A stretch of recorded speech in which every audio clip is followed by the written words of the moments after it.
Ahora sí, llega el turno de hablar de, yo diría, una de las peregrinaciones más importantes del mundo, el Camino a Santiago. Para ello tenemos una persona que lo ha hecho en innumerables ocasiones. Ahora nos dirá más concretamente cuántas veces ha hecho el camino. Juan Ignacio Fernández, maestro en Alcalá de Guadaira. Muy buenas noches, ¿qué tal? Hola, buenas noches, Daniel. Encantado de estar aquí en tu programa.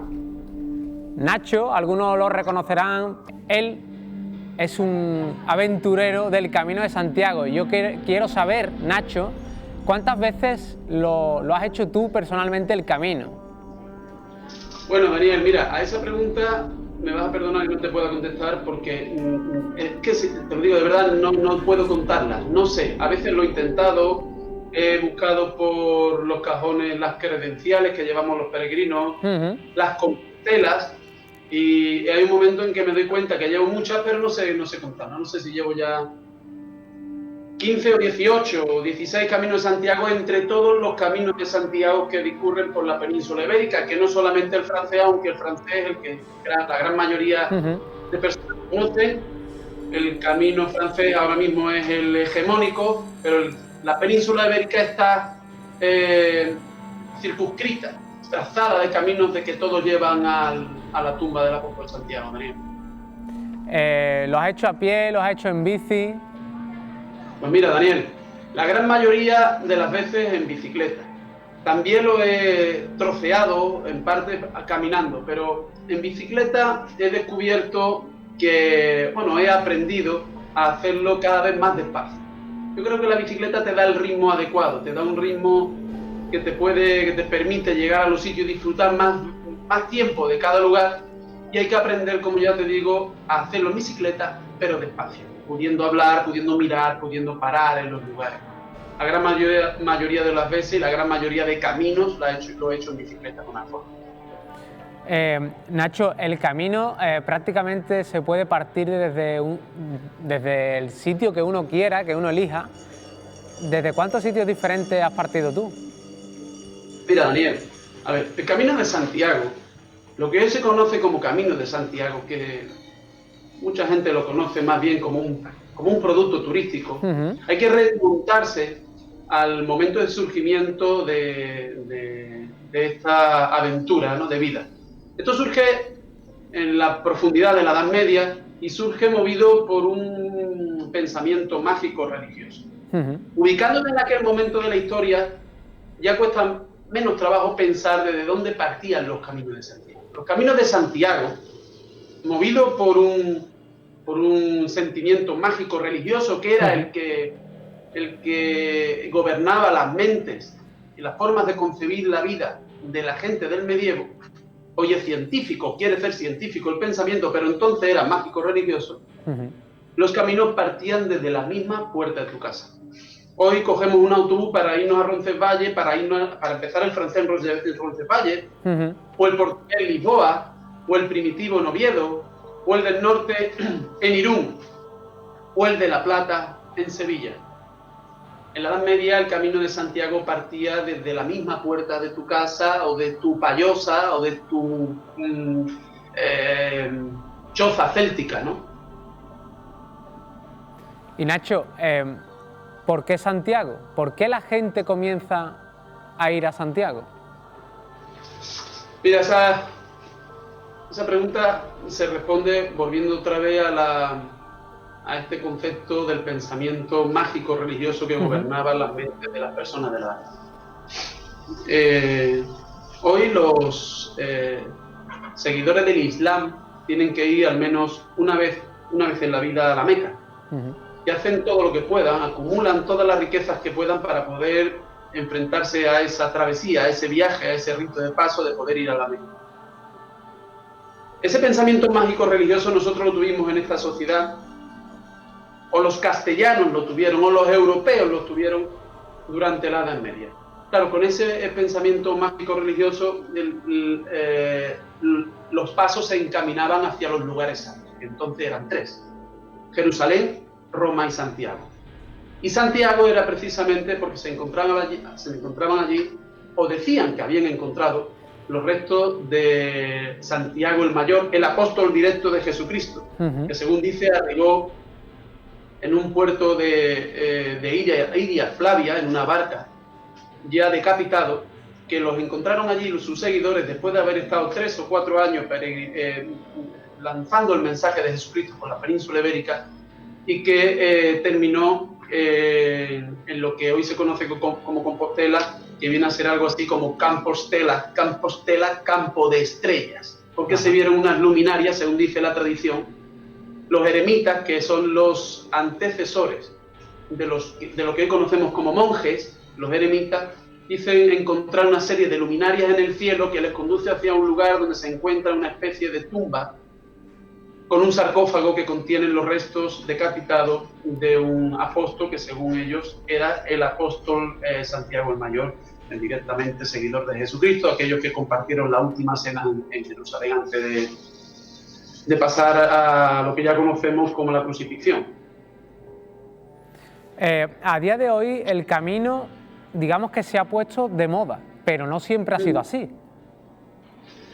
Bien, Daniel, mira, el camino está pasando por etapas. Evidentemente, lo que conocemos hoy como el Camino de Santiago dista mucho de lo que realmente es el Camino de Santiago como lo conocieron o lo crearon los constructores de Europa, con esa riada de gente que venían desde todas partes de Europa a cruzar los Pirineos, encaminarse primero por las zonas cantábricas, y luego cuando las fuerzas musulmanas fueron retrocediendo en la península ibérica, pasaron a Castilla, porque era mucho más fácil cruzar los campos de Castillas que estar por la cornisa ibérica. Entonces, la pregunta concreta era que por qué ahora, digamos que ahora está de moda, y ha habido épocas en las que, bueno, pues no es que no haya estado de moda, es que pasó por épocas en las que prácticamente la peregrinación no existía, la peregrinación a Santiago. Por eso te decía que esto que tenemos ahora dista mucho de aquello que te contaba, ¿vale? Y dista mucho porque cuando un sentimiento, una forma de religiosidad popular, como la que movía al hombre europeo, ahí a ese lugar sagrado donde estaban los restos del apóstol, cae en manos del capitalismo, lo convierte en un producto. Hoy se ha convertido en un producto turístico.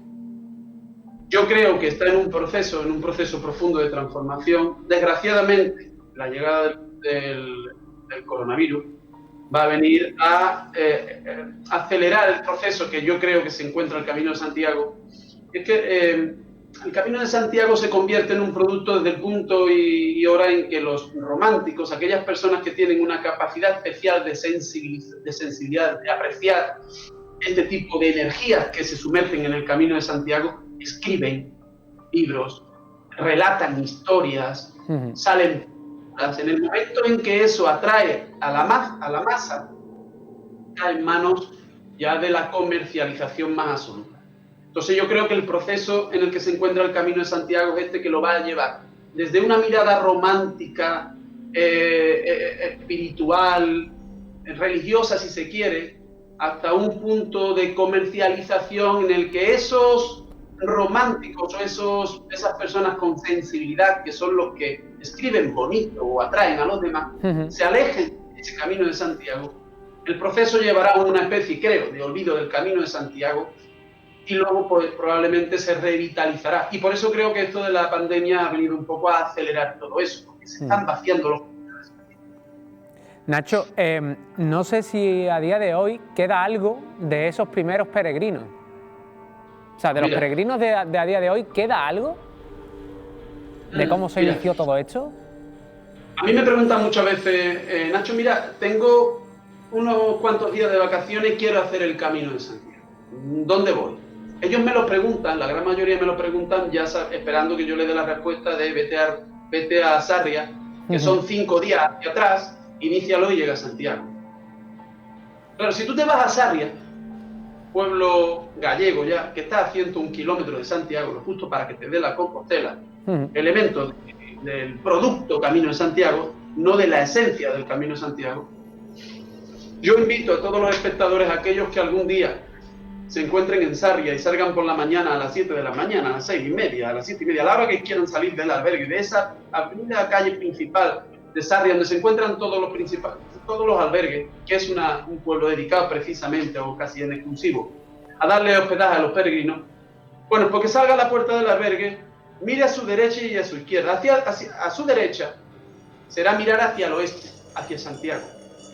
Hacia su izquierda será mirar hacia el este, hacia el inicio, hacia Roncesvalles, que queda ya a 700 kilómetros.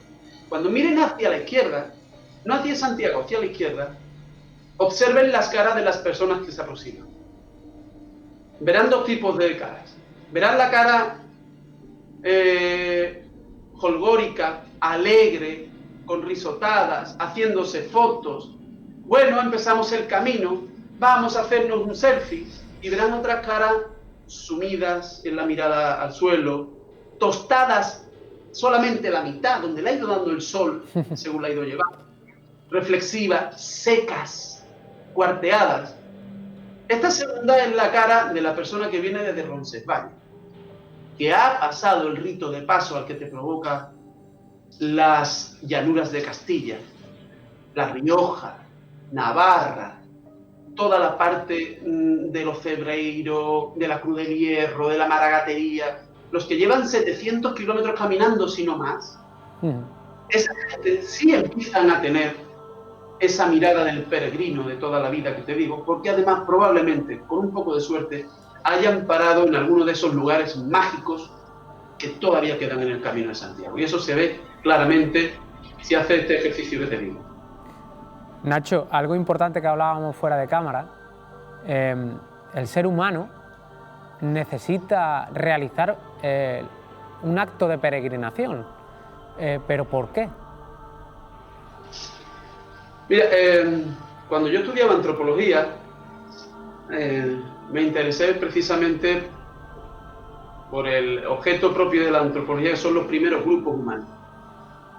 Los primeros grupos humanos, y si nos retrotraemos o queremos echar la imaginación allí a cuando aparecen los primeros homínidos en África, en Tanzania, buscaban conocer qué hay más allá. Poco a poco, esos homínidos que salen en África cruzan los estrechos y van poblando el resto de Europa. ¿Por qué el hombre, desde el inicio de la historia del propio hombre, tiene interés en poblar otras tierras? Dándole vuelta a esto, yo considero que la especie humana es sedentaria como individuo, pero nómada como especie, quiere buscar más allá de lo desconocido. Entonces, el hombre siempre ha tenido esa pulsión de peregrinar, esa pulsión de descubrir lo que es más allá. Y si a eso le sumas el pensamiento este que te digo, mágico y religioso de la Edad Media, pues tenemos a un hombre que quiere ver qué hay más allá para salvar su alma, para conocer las reliquias de un apóstol directo de Jesús, ¿vale? Básicamente eso, según mi punto de vista, eso es lo que ha movido al hombre a peregrinar a Jerusalén, a Compostela o a Roma, igual que ahora lo hacen a la Meca los musulmanes. Perfecto. Nacho, vamos a ir descubriendo ya, si te parece, los sitios más significativos del camino, al menos para ti, para tu gusto o para tu interés. Hay muchos lugares, muchos rincones, pero me gustaría saber cuáles son los que más a ti te han gustado o te han interesado.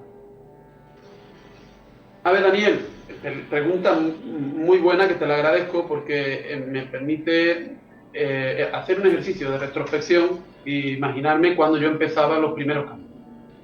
Yo empezaba los primeros caminos y era joven, impulsivo, con fuerza, que mezclaba lo deportivo fácilmente con los kilómetros y tal.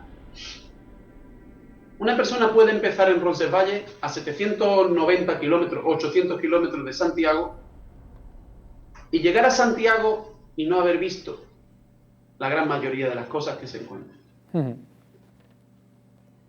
El Camino de Santiago sigue manteniendo lugares especiales, lugares cargados de energía. Daros cuenta que yo no sé si será o no será, Pero sí es verdad que hay lugares que tú sientes una tranquilidad especial, una energía especial.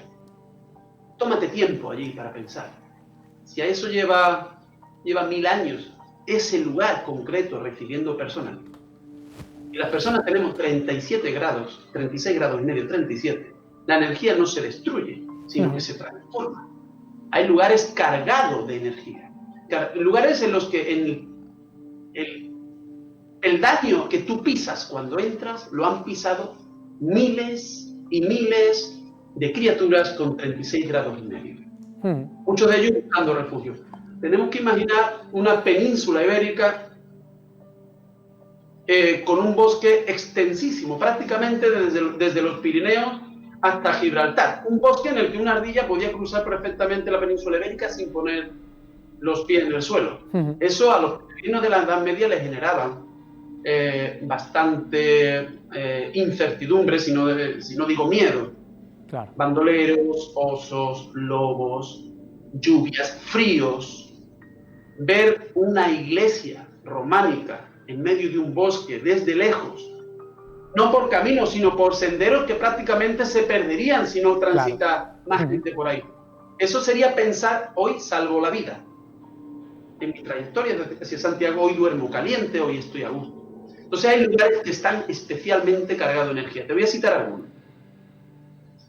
A ver, Roncesvalles, por ejemplo, por ser el punto de partida, es un lugar que recibe a mucha gente con mucha energía. Ahí hay una iglesia románica en la que tú puedes escuchar una misa en gregoriano por 7, 8 curas en gregoriano en julio o agosto, cuando en Andalucía nos estamos asando de calor, y aquello te traslada a otro lugar, rodeado de bosques, una iglesia cantada en gregoriano, una iglesia, o sea, una misa para el peregrino, y fuera niebla, lloviznas, en julio o agosto, cuando tú hace 12 horas salías de Sevilla a 40 grados. Te has trasladado a un punto de partida de un rito iniciático que te espera. Por ejemplo, Santa María de Unate. Santa María de Unate en Navarra. Una iglesia en medio de un trigal octogonal.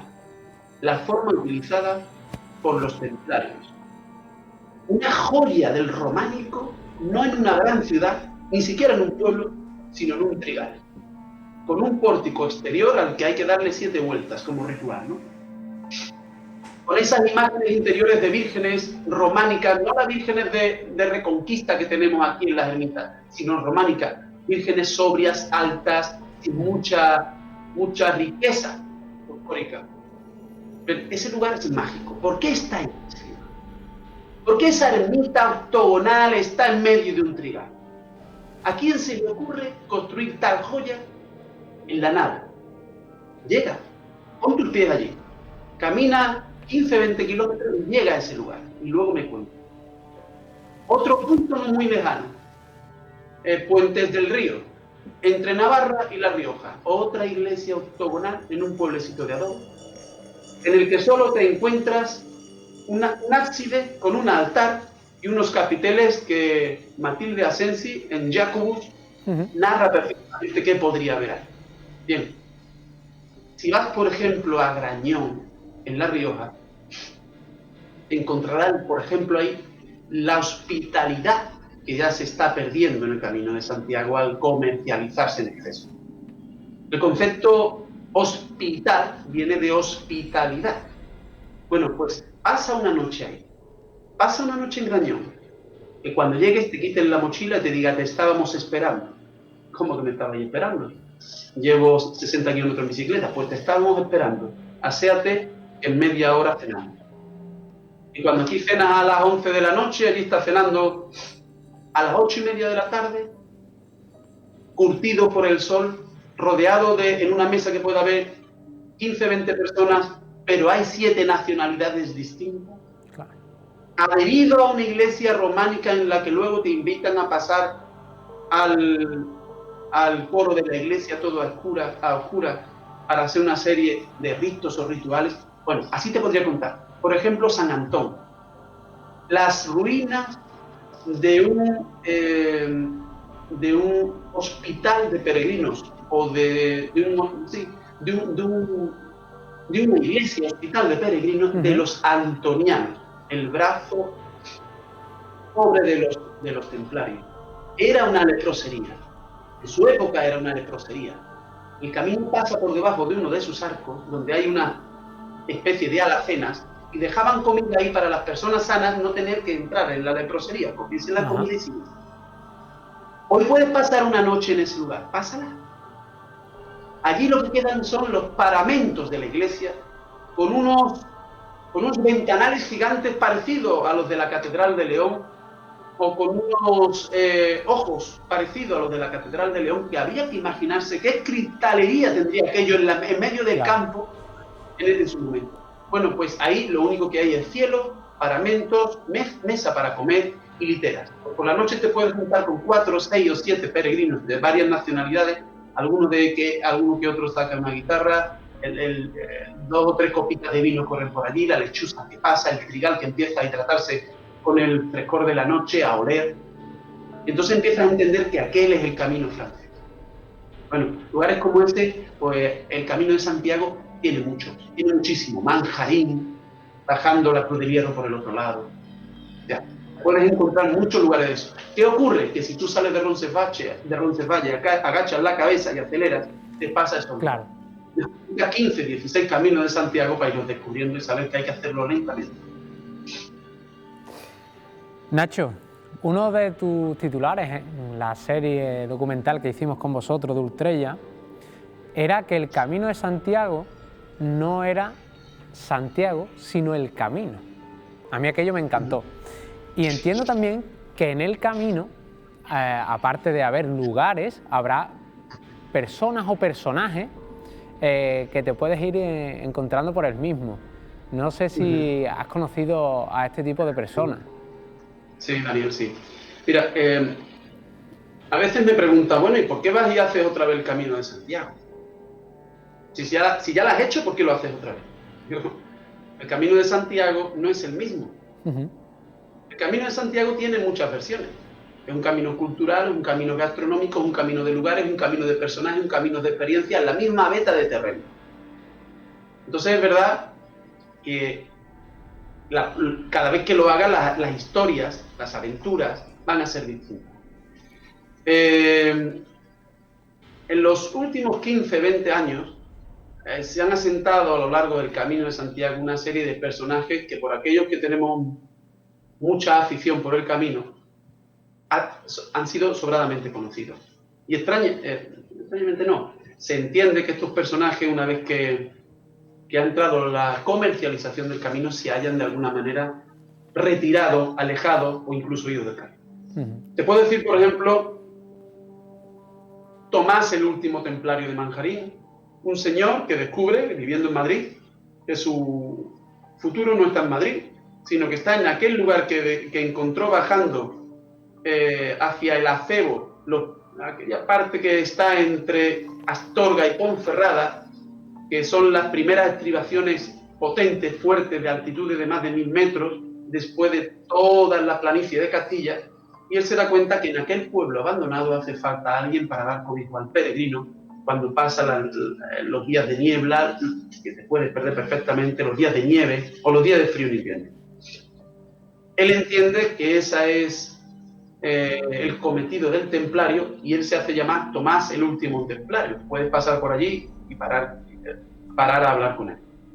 Resti en Castrojeriz se marchó de Castrojeriz cuando vio que aquello ya no tenía la esencia que a él lo llevó allí. Este hombre era un técnico cercano a la cúpula central del Real Madrid de fútbol. Y tú entras en su albergue y ves sus fotografías con el Real Madrid. Abandonó todo eso, montó un albergue en Castrojeriz, entre Burgos, después de Burgos, como 30 kilómetros de Burgos, y allí ha estado dando cobijo a un montón de peregrinos. Era interesantísimo escuchar a Resti. Por ejemplo, Melisa de los Higos. Melisa de los Higos, una señora mayor que se encuentra en una cuesta abajo antes de llegar a la capital de Logroño. Y ella, sin saber contar, lo que hace es meter piedrecitas en un vasito por cada peregrino que pasa. porque la iglesia le había encomendado que contase la entrada de peregrinos de Logroño. A cada peregrino le regalaba un higo de la higuera grande que había. O sea, esos personajes te los sigues encontrando en el camino. Pero aparte de eso, te puedes encontrar en el camino también los mismos personajes que en la Edad Media. El truán, el pillo, el trovador, el enamorado o la enamorada, la bruja, el malvado. Eso te los encuentras fácilmente. Si los identificas, te los encuentras. O sea que en el Camino de Santiago hay muchos personajes muy interesantes que te van a alinear tu viaje por el Camino de Santiago. Nacho, otra de las curiosidades que tiene el camino es la típica concha con la que puede, bueno, que a día de hoy es más un recuerdo que otra cosa, la concha de Vieira, pero ¿por qué es uno de los símbolos del camino? Si sin embargo en Santiago no hay playa, no hay mar. Sí, pero tú bien sabes que estuviste con nosotros en Utrella, en el homenaje a Utrella, España. Tú bien sabes que sobrevuelan las gaviotas sobre Santiago. O sea, casi toda Galicia, menos muy el interior, es cercana al mar. Cuando arriba la barca de, según dice la leyenda, la barca de Santiago el Mayor, en el puerto de Padrón, al lado de Iria Flavia, esa barca, según dice la leyenda, venía colmada de vieiras adheridas al casco de la barca.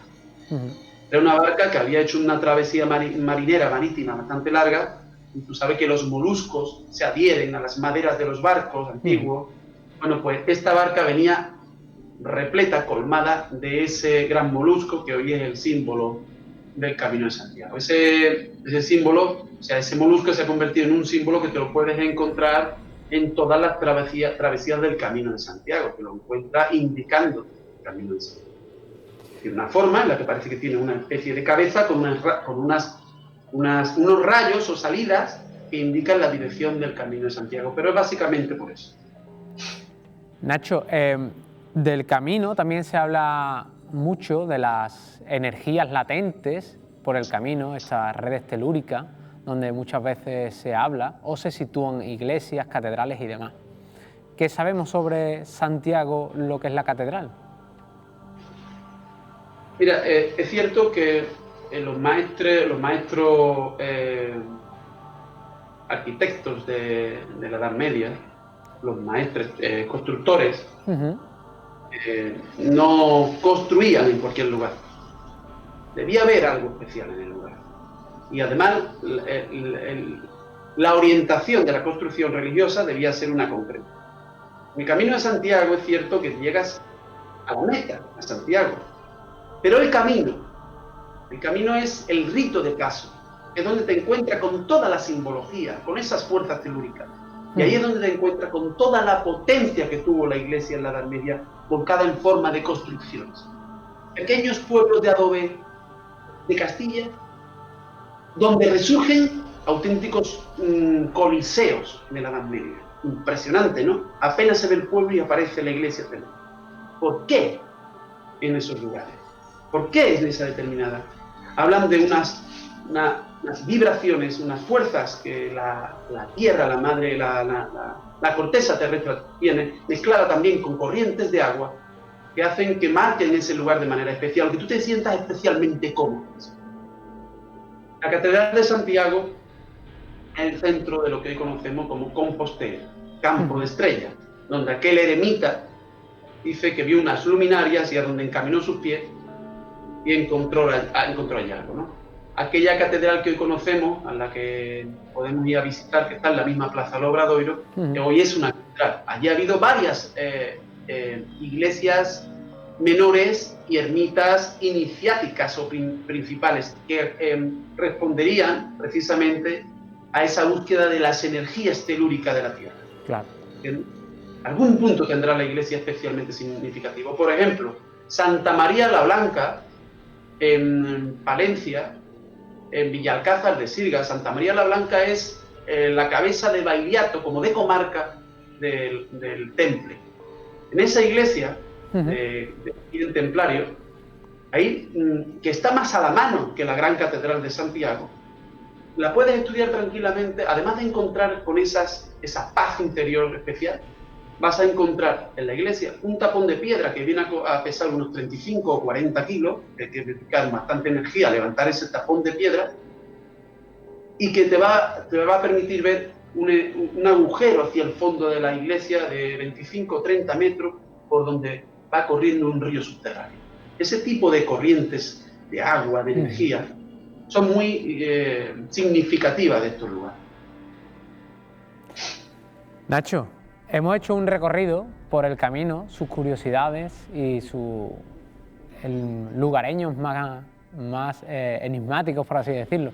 No sé si se nos queda algo detrás, algo que comentar. Bueno, el Camino de Santiago, quererlo reducir en 20 minutos es complicado. Ya es un ejercicio complicado.